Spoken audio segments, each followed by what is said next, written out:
পৃথ্বীসের ফোনটা বেজে বেজে কেটে যায়, কিন্তু ফোনটা আর কেউ রিসিভ করে না। নীলিমা হতাশ হয়ে বসে পড়ে বিছানায়। পাশের ঘর থেকে চিৎকার করে ওঠেন বিমলা, পেলি না তো ফোনে বেটার ছেলেকে? দেখ নীলু, দেখ শুধু কাকে ভালোবেসেছে এতদিন, দেখ এইবার। মা, আমি কি করে জানবো বলো তো যে পৃথ্বীসের ঘরে বউ আছে? বউ রেখেছে, সে আমায় প্রেম নিবেদন করতে এসেছে, সেটা কলকাতায় বসে আমি কিভাবে বুঝবো? তাছাড়া ওর এখানকার কোনো বন্ধু বান্ধব জানতো না যে ও ম্যারেড। আমি শুরুতেই বলেছিলুম, ছেলেটাকে দেখে ঠিক যেন সুবিধার মনে হচ্ছে না। শুনলি না তখন মায়ের কথা? তুমি ভেবো না মা, পৃথ্বীশকে এত সহজে তো আমি ছাড়বো না। নীলিমা মজুমদারকে ঠকিয়ে ও পার পেয়ে যাবে তা তো হবে না। আমি আজই ওর ফ্ল্যাটে যাব। কিন্তু পৃথ্বীশের কলকাতার ফ্ল্যাটটায় গিয়ে নীলিমা দেখে তালা ঝুলছে ফ্ল্যাটে। পাশের ফ্ল্যাট থেকে এক ভদ্রলোক বেরিয়ে এসে বললেন, কাকে খুঁজছো মা? পৃথ্বীশকে? কিন্তু ও তো নেই, শুনলাম চাকরি ছেড়ে দিয়ে বাড়ি ফিরে গেছে। পৃথ্বীশের বাড়ি নদিয়ার এক মফস্বলে। চাকরির জন্য ও বছর দুয়েক আগে এসেছিল কলকাতায়। ফ্ল্যাটে ও একাই থাকতো। নীলিমা সহ পৃথ্বীশের কোনো অফিস কলিগই জানতো না যে পৃথ্বীশ বিবাহিত। অফিসেই নীলিমার সাথে পরিচয় পৃথ্বীশের, তারপর বন্ধুত্ব, আর বন্ধুত্ব থেকে প্রেম।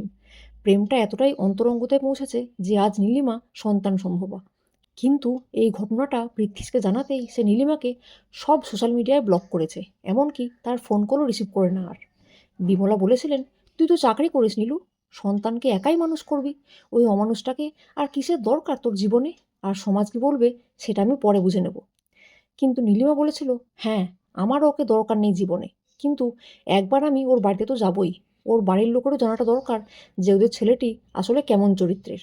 এরপরেই হঠাৎ সেই খবরটা পায় নীলিমা। পৃথ্বীশের বাড়ি যে মফস্বলে, সেই মফস্বলেই একটা স্কুলে চাকরি করে নীলিমার ছোটবেলার বান্ধবী পিউ। পিউ মারফতই খবর পায় নীলিমা যে ঘরে জল জ্যান্ত বউ রেখে এসে সে নীলিমার সাথে নির্দ্বিধায় প্রেম করে গেছে। এই কলকাতার ফ্ল্যাটেই কাটিয়েছে অনেক মুহূর্ত। এই ব্যাপারটা জানার পর নীলিমা আরও উদ্গ্রীব হয়ে পড়েছে। সে তো প্রতারিত হয়েছেই, কিন্তু আরও একটা নির্দোষ মেয়ে এভাবে প্রতারিত হোক তা নীলিমা কিছুতেই চায় না। তাই সে ঠিক করেছে পৃথ্বীশের মফস্বলের বাড়িতে গিয়ে সে পৃথ্বীশের মা বাবা সহ তার স্ত্রী দোলনকে সবটা জানাবে।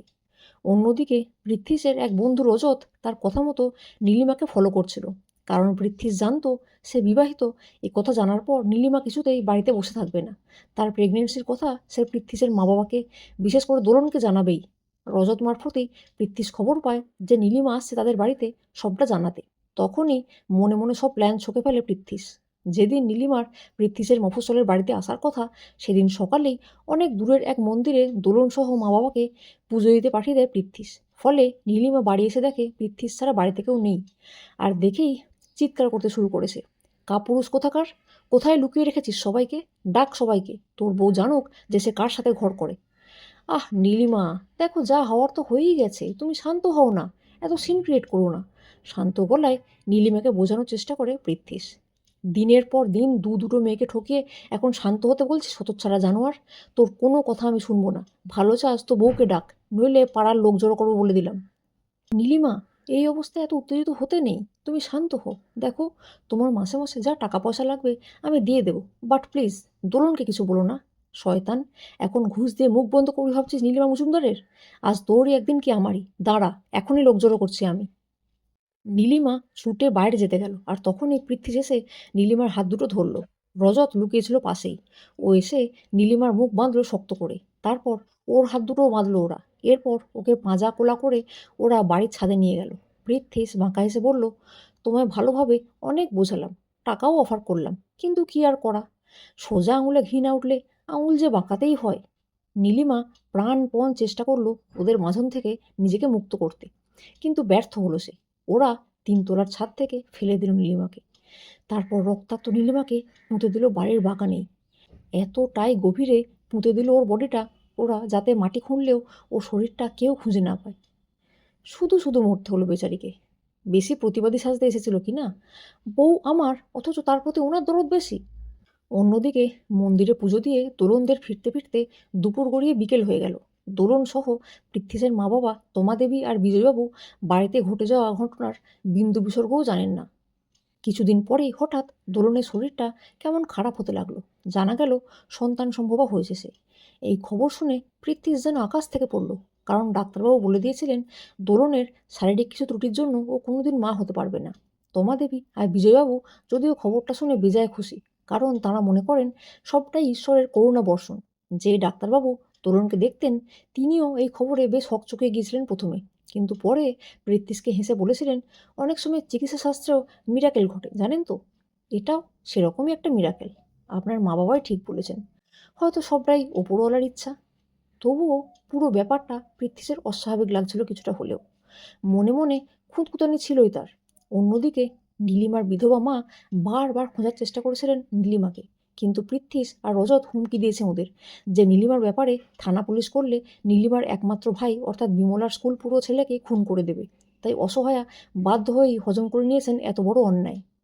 অন্যদিকে দোলন প্রেগনেন্ট হওয়ার পর থেকেই সব সময় কেমন একটা ঘোরের মধ্যে থাকে। দিনে রাতে সকাল সন্ধ্যায় ও বাড়ির বাগানে ঘুরে বেড়ায়। বিশেষ করে বাগানের যে জায়গায় নীলিমাকে পুঁতে দেওয়া হয়েছিল সেখানে দাঁড়িয়ে থাকে অনেকক্ষণ চুপচাপ। আবার অনেক সময় ছাদেও ঘুরে বেড়ায় দোলন। অন্যমনস্কভাবে ছাদ থেকে নিচের দিকে তাকিয়ে থাকে। ওর আচার আচরণে বেশ অবাক হয়ে যায় পৃথ্বীশ। দোলন কোনোদিনই বাগানে বা ছাদে যেতে বিশেষ পছন্দ করতো না আগে। তমা দেবী অবশ্য বলেন, ও নিয়ে আবার এত ভাবার কি আছে, এই সময় মেয়েরা এরকম অনেক কিছুই করে যেগুলো তারা আগে করতো না কখনোই। তবুও পৃথ্বীশ ব্যাপারটা এত সহজে মানতে পারেনি। একটা অজানা আতঙ্ক কাজ করতো ওর মনে। ওর আতঙ্কটা চরমে পৌঁছয় যখন একদিন রাতে তমা দেবী দোলনকে সস্নেহে জিজ্ঞেস করেছিলেন, বাচ্চার নাম কি রাখবে ভেবেছো নাকি মা? দোলন অন্যমনস্কভাবে জবাব দিয়েছিল, নীলাক্ষী। ওমা, এ তো মেয়ের নাম। তুমি কি করে জানলে তোমার মেয়ে হবে? কি করে জানলাম তা তো জানি না, দোলন অন্যমনস্কভাবে জবাব দিল, আমি শুধু জানি আমার মেয়ে হবে। তার চোখের মণি নীল হবে, ঠিক ওর মায়ের মতো, আর নাম হবে নীলাক্ষী। এই কথাটা শুনেই অসম্ভব চমকে উঠেছিল পৃথ্বীশ। এই একই কথা তাকে নীলিমাও বলেছিল, যে তার কন্যা সন্তান হবে যার চোখের মণি হবে একদম নীলিমারই মতো নীল, আর তার নাম হবে নীলাক্ষী। কিন্তু তোমার চোখের মণি তো নীল নয় মা। তমা দেবীর প্রশ্নে চটক ভাঙল পৃথ্বীশের। এই প্রশ্নের কোনো জবাব দিল না তরুণ, শুধু বলল, আমি বড় ক্লান্ত মা, ঘুমোতে চাই। হ্যাঁ হ্যাঁ নিশ্চয়ই মা, তুমি ঘুমোও না। তমা দেবী দোলনের মাথায় হাত বুলিয়ে চলে গেলেন, আর যাওয়ার আগে বলে গেলেন শুয়ে পড়তে। দোলন শুয়ে পড়ল। পৃথ্বীশ এসে ওর মাথার কাছটায় বসলো। দোলন তখন ঘুমে অচেতন। পৃথ্বীশ অবাক চোখে দেখতে লাগলো দোলনকে। এই দোলনকে সে চেনে না। সে যে দোলনকে চিনত সে নিতান্তই প্রাণোচ্ছল, হাসিখুশি আর ভীষণ সরল সাজিতে একটা মেয়ে। শাশুড়ি তমা দেবী তাই মাঝে মধ্যেই তাকে বলতেন, এত ভোলা ভালা মানুষ হতে নেই মা এই যুগে, যা দিনকাল লোকজন ঠকিয়ে মারিয়ে চলে যাবে। সেই দোলন আজকাল যেন হাসতে ভুলে গেছে, সব সময় কেমন একটা ঘোরের মধ্যে থাকে। যে পৃথ্বীশকে সে নিজের চেয়েও বেশি ভালোবাসতো, বিশ্বাস করতো অন্ধের মতো, সেই পৃথ্বীশকে সে আজকাল এড়িয়ে চলে, কথাও প্রায় বলে না বললেই চলে। পৃথ্বীশ তরুণের কপালে হাত রাখতে গেল যেই অমনি তরুণ হঠাৎ চোখ মেরে তাকালো। পৃথ্বীশ খুব চমকে গেল। তরুণ বলল, তোমার নিঃশ্বাসে বিষ আছে, আমার বাচ্চাটাকে তুমি বাঁচতে দেবে না আমি জানি। এক্ষুনি চলে যাও, চলে যাও এক্ষুনি এই ঘর থেকে, নইলে আমি কিন্তু চিৎকার করব। দোলনের হাবে ভাবে এমনিতেই বেশ অবাক হয়ে আছে পৃথ্বীশ, বলা যায় একটু ভয়েও আছে সব মিলিয়ে। তাই ও ভয়ে ভয়ে বেরিয়ে গেল ঘর থেকে দ্বিরুক্তি না করে। কেটে গেল 9-10 মাস। জন্ম নিল দোলনের কন্যা সন্তান। অদ্ভুতভাবে মেয়েটির চোখের মনি হলো নীল, যেমনটা দোলন বলেছিল। তমা দেবী আর বিজয়বাবু বেশ অবাক হলেন এই ঘটনায়। আর পৃথ্বীশের তো মনে হচ্ছিল বুঝি পায়ের তলার মাটিই সরে যাবে। মেয়েটার নাম রাখা হলো নীলাক্ষী। নীলিমার জন্ম তারিখ ছিল 10ই অক্টোবর, অর্থাৎ 10-10। নীলাক্ষীর জন্ম তারিখও এটাই। আস্তে আস্তে দোলনের কোলে হেসে খেলে বেড়ে উঠতে লাগলো নীলাক্ষী। দোলনের মতো সেও পৃথ্বীশের ধারে কাছেও ঘেঁষে না। পৃথ্বীশ তাকে আদর করতে গেলেই সে ছুটে চলে যায় দূরে। নীলাক্ষী দোলনকে মা বলে ডাকে না, বলে মামনি। তমা দেবী আর বিজয়বাবু বারবার শেখানো সত্ত্বেও সে দোলনকে মা বলে ডাকেনি কখনো। সে কেবলই বলে, ও তো আমার মামুনি, মা নয়। সকলে খুব অবাক হন এতে। এমনকি দোলনও কেমন অন্যমনস্কভাবে সায় দিয়ে বলে, ও ঠিকই বলেছে মা বাবা, আমি সত্যিই ওর মা নই। যেদিন 3টে 10 একসাথে মিলিত হবে সেদিনই ও ওর মায়ের খোঁজ দেবে। কেটে যায় 10টা বছর। আজ নীলাক্ষীর 10 বছরের জন্মদিন। বাড়িতে অনুষ্ঠানের তোড়জোড় চলছে সকাল থেকেই। তমা দেবী দোলন ভীষণ ব্যস্ত আজ, নিঃশ্বাস নেওয়ার সময়টুকুও নেই ওদের। হঠাৎ করেই পৃথ্বীশের ফোনটা বেজে ওঠে। ফোনটা ধরেই হঠাৎ মাথাটা কেমন ঘুরে ওঠে ওর। রজতের অ্যাক্সিডেন্ট হয়েছে, ও হসপিটালে ভর্তি। পৃথ্বীশ তাড়াতাড়ি ছুটে হসপিটালে। ডাক্তার বললেন বাঁচার আশা খুবই কম। পৃথ্বীশ গেল রজতের সাথে দেখা করতে। সারা গায়ে ব্যান্ডেজ বাঁধা রজত ক্ষীণ কণ্ঠে বলল, আজ যখন 5টা 10 একসাথে হবে আর চাঁদের বুকে মেঘ জমবে, তখন তোকে কয়েকটা প্রশ্ন করা হবে। প্রশ্নগুলোর উত্তরে সত্যিটাই বলিস রে, তবেই আমি বাঁচব, নইলে আজকের দিনটাই দুনিয়ায় আমার শেষ দিন হবে। প্লিজ ভাই, প্লিজ আমায় প্রাণে বাঁচা। তোর জন্য তো আমি কত কী করেছি, আর তুই এইটুকু পারবি না? রজতের কথার মাথামুন্ডু কিছুই বুঝতে পারল না পৃথ্বীশ। হতভম্ব হয়ে বাড়ি আসছিল ও। হঠাৎই ওদের প্রতিবেশী মিনু বৌদি এসে পৃথ্বীশকে বলল, আজ তো মেয়ের জন্মদিন, এই পায়েসটা ওর জন্য বানিয়েছি আমি, দিও ওকে।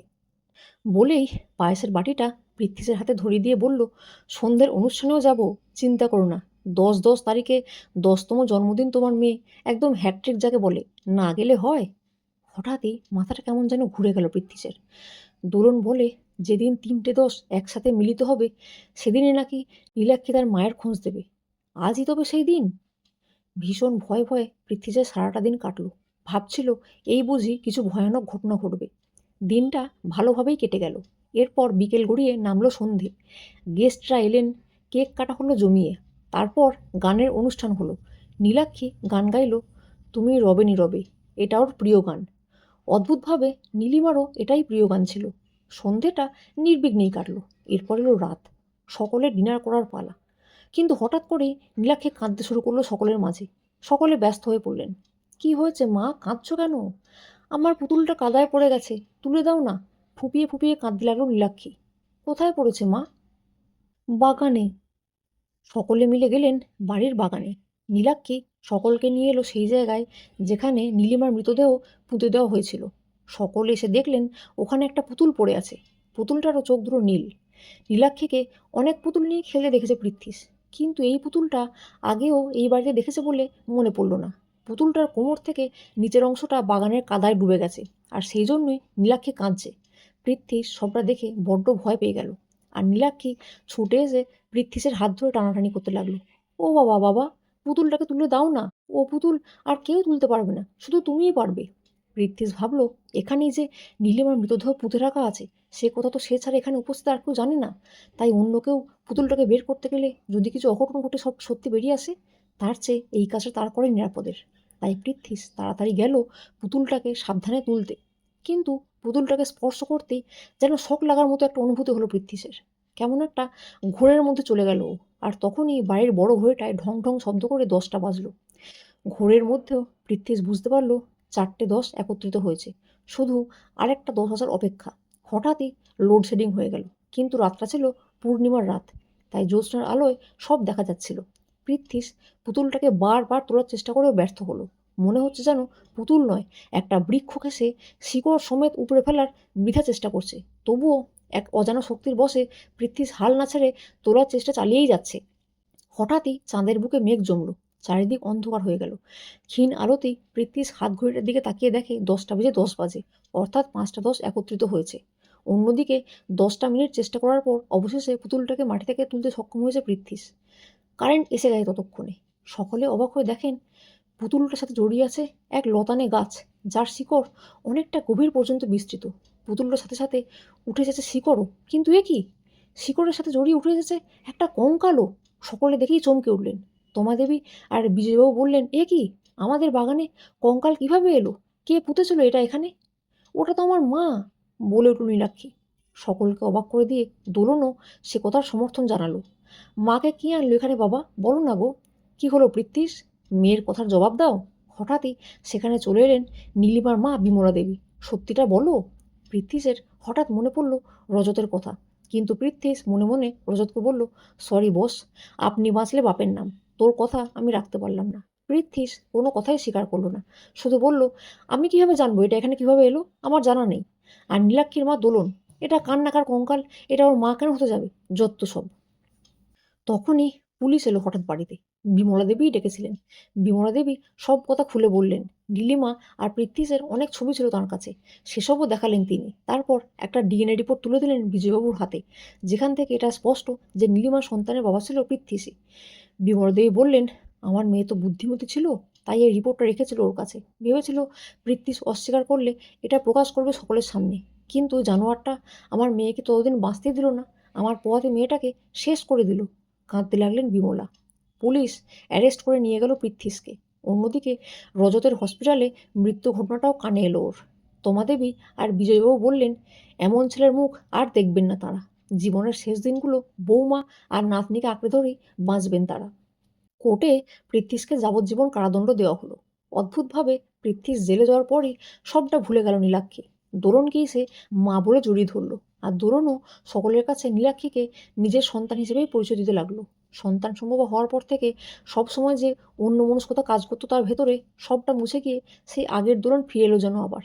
তবে এই দোলন আর পৃথ্বীশকে ভালোবাসে না, বরং ঘৃণা করে। সমাপ্ত। কাহিনীর নাম নীলাক্ষী। লেখনীতে এবং কণ্ঠে সুচন্দ্রা চক্রবর্তী। কাহিনীটি যদি আপনার ভালো লেগে থাকে তবে অবশ্যই একটি লাইক দিয়ে চ্যানেলটি সাবস্ক্রাইব করে পাশে থাকবেন। ধন্যবাদ।